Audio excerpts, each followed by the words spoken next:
Welcome to Patriot TV. Our programs are designed to revolutionize the mind for social transformation. In this episode, we shall be discussing religious interference. My name is Adam Musa Adams. Join me.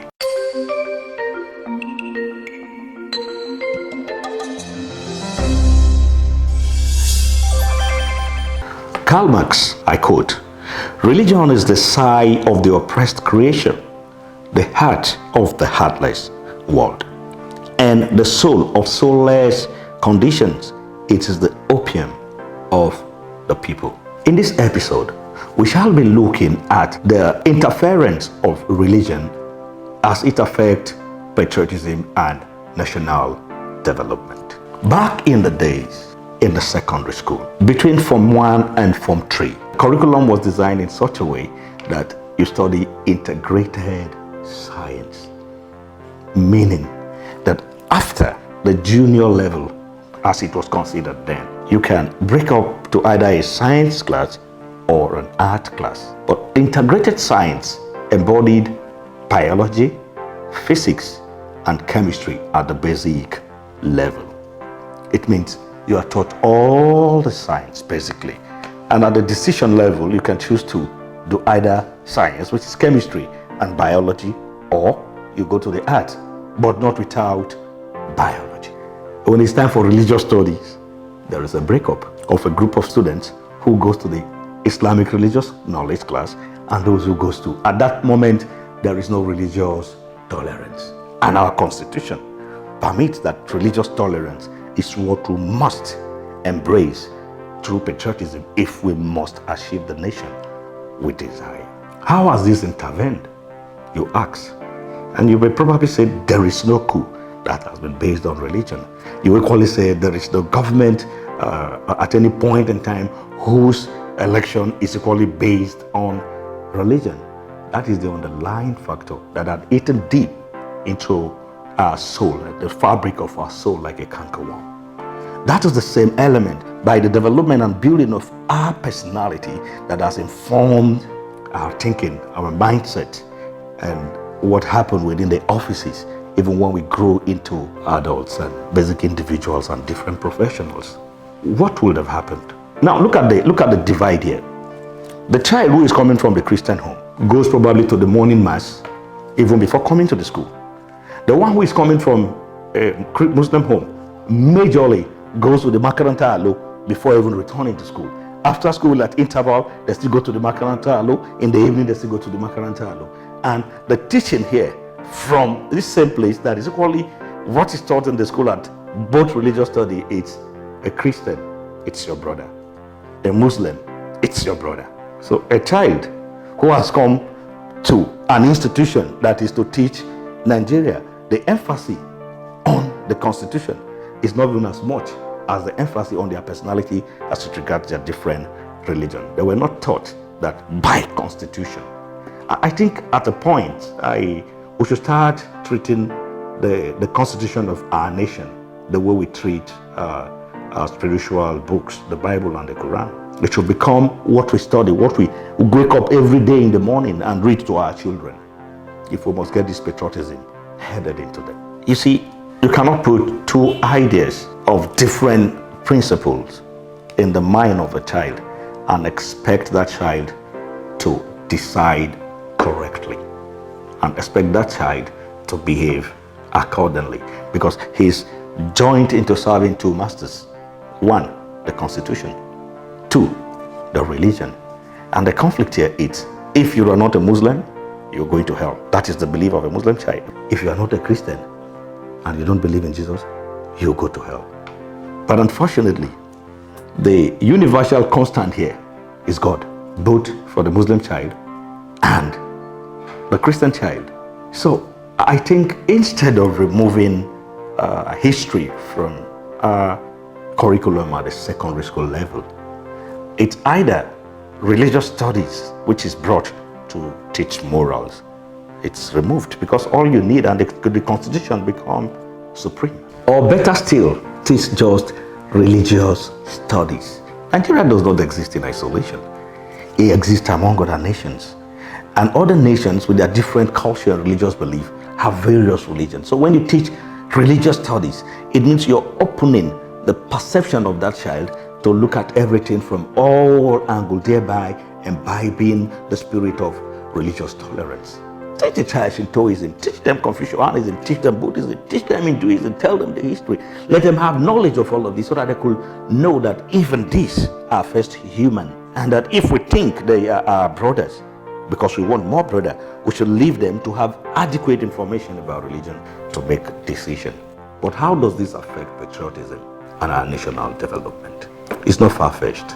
Come to our offices today with corruption as the order of the day. When it comes to money sharing, there is no religious difference. Muslim, Christian, Muslim, unbelievers, whatever you call them, gather together to perpetuate the same evil that the Bible and the Quran, which they believe so much, has condemned. These same two books maintain that in leadership, when you're unable to provide for your subject, you fail. One even said, if you're unable to provide for your very household, you're worse than an infidel. Looking at this position, have our leaders provided for us? Yet, our leaders had either been Muslim or Christians, who equally believe strongly in the Bible or the Quran. How does religious interference affect patriotism and our national development? Now, I'll give a very small example, a very simple example in my secondary school days.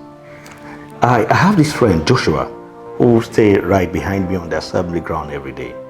After the national anthem, we recite the national pledge. He never recites the national pledge. And you ask him, why don't you recite the national pledge? He says his religion forbids him from reciting the national pledge. That is the mindset. Yet, he is in a school of study where the national pledge is a pledge of allegiance to the nation, his own country, where he is supposed to be a countryman. That's the mindset of what religion has done. So until we begin to divide and separate religious studies, moral study from our national curriculum and consider that as what should be taken care of by the religious institution, of course, the nation, Nigeria, is taught to a child from the beginning till the end. And what is demanded of that child, the mindset will not be prepared for patriotism. So this can equally be seen in even our electoral process, just by the way. You find out that when we are going to select our candidate, we are so cautious to ensure that if we have a Muslim as a candidate, as a presidential candidate, the running mate becomes a Christian. In conclusion, the supremacy of the Constitution of the Federal Republic of Nigeria must be upheld with utmost commitment in this regard. If we do that, it will sink into the mind of every child growing up from now that religion, it's your personal life, and the Constitution is your national life. And your national life demands patriotism. It means your action at every point in time should be void of sentiment on religious basis.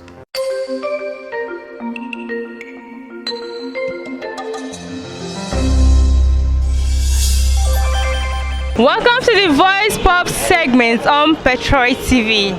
I am Israel Ojage for Rejoice. Kindly come with us as we go to the street to find out what Nigerians are saying about religion. Do you think that Christian and Islamic studies should be combined and taught in school as single subjects? In my own opinion is that it should remain the same way, because we are talking about two different religions. So it should remain the same way that they are being taught separately. I wouldn't support the combining of two religions as one studies, and the reason is because religious studies is based on a belief, and anything that is based on a belief has to be distinct. You can't teach two beliefs into one child. You understand? So I wouldn't suggest they should merge it. It should be the way it is, optional. If you want to be a Muslim, if you want to be, it's good that they are teaching all those things so that at least they have a basic background of what the gospel is and now combined to what they learn in church. But I think combining will just be like you are getting the children bogged up with Islam, Christian, blah. Even parents won't allow it. Me as a parent won't allow my child to go to a school when they are being taught Islam. No, I don't believe they should be combined and taught as a single subject. What I believe are they should be taught as a separate subject by individual religion. Though we have a lot of commons in both religions. We have a lot of values that are being practiced in both religions. But yet they are still two different religions, which should be practiced differently. So bringing them together, it means you are harmonizing the religions together, and the religion should not be harmonized. It should be practiced differently by understanding of individual.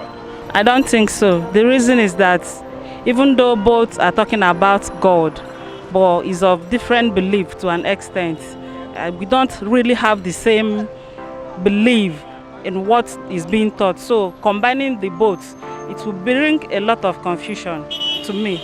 If they can join it, it's good because it's one religion.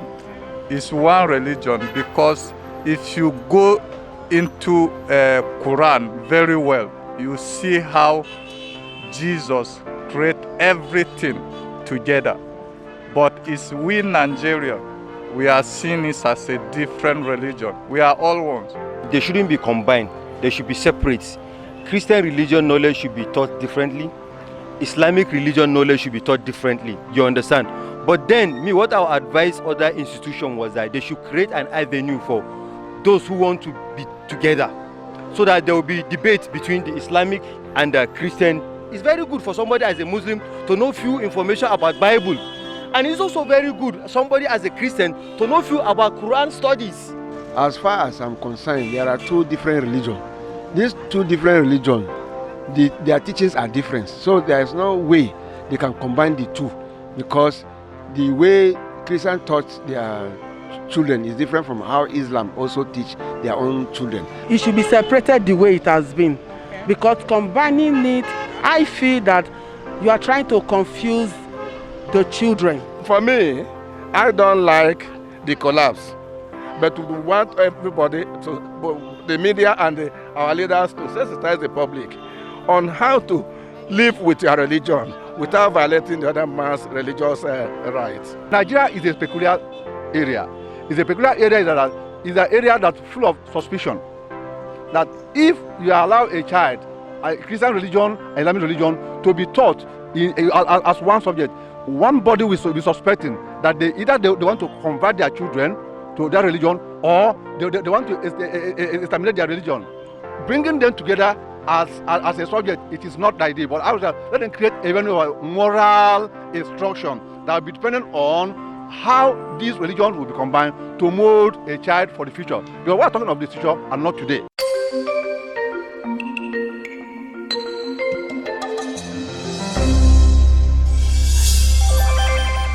Welcome to the question and answer segment on Patriot TV. I am Israel Ojage for Rejoice, and today's question goes this way. How can Nigeria overcome religious conflicts? You certainly did great last time. Good luck. The first three persons who answer the questions correctly stand a chance to win he or herself a 500 naira recharge card of any network of your choice. Keep sending your answers to the following numbers on your screen, and please don't forget to follow us on social media like Facebook, Instagram, Twitter, and YouTube. Please stay tuned.